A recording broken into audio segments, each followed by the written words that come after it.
wanted to take kind of a different route and just focus on one, so I'm going to look at evolution and adaptation. Okay, so when you look at the dictionary at the word evolution, there are many different versions of the definition depending on what discipline you're working with. And Charles Darwin was a scientist he formulated the theory of evolution, and he defines evolution as populations evolving over generations through a process of natural selection. And in his book on the origin of species, there's the Princeton Guide to Evolution that states that he doesn't actually use the word evolution during his book at all. He uses the phrase descent with modification, and the textbook defined that as the study of the transformation of species through time, including both changes that occur within species as well as the origin.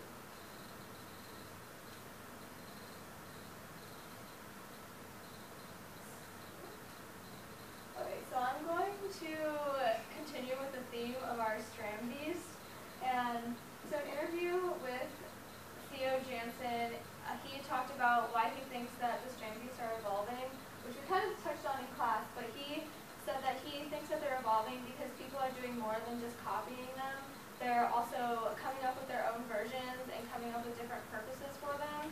And he also says that he is going in and he's making adaptations to them to fix the problems that they're having. Sometimes their feet would get stuck in the sand, or sand will get stuck in their joints. And because there are the different definitions of evolution, it kind of ties in the other disciplines. So, like I said, there's the different meanings, and when you look it up in the dictionary, there's definitions there's obviously the biological definition, there's math, and there's also chemistry. And the Oxford English Dictionary defines evolution very generally as the gradual development of something, so anything. So obviously the STRAM beasts, he started off with one version of them, and he developed them over time, and gradually they evolved into what they are now. But they're evolving in more of, I guess you could say, artistic kind of way, not in a biological way. And Jansen is going in and doing the evolving and adaptations for them. They're not doing it on their own. Living things evolve on their own through the use and disuse of different parts.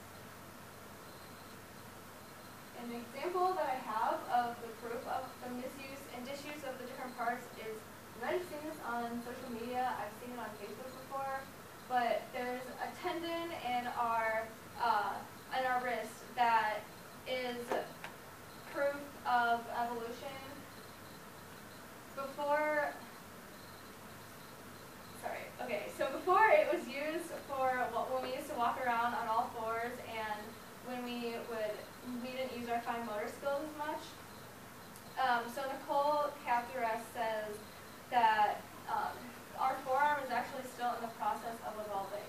I see some of you guys kind of doing that. If you want to check, all you have to do is put your hand flat on the table and put your thumb and your pinky and put your wrist up just a little bit, and it'll just kind of pop out.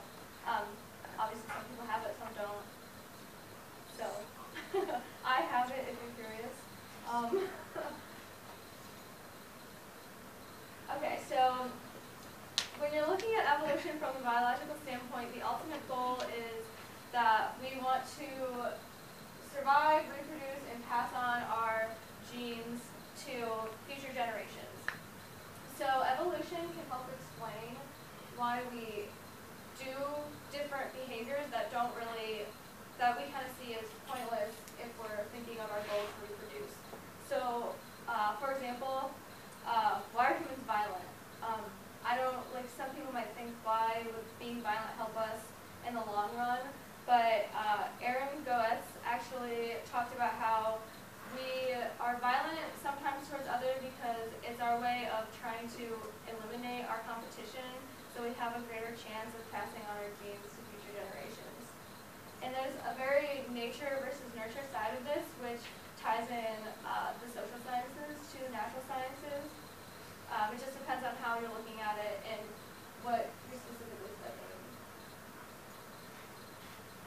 So overall, the natural sciences look at the 7 different characteristics to determine if something is living or non-living, and they also take a look at how things communicate and interact with each other.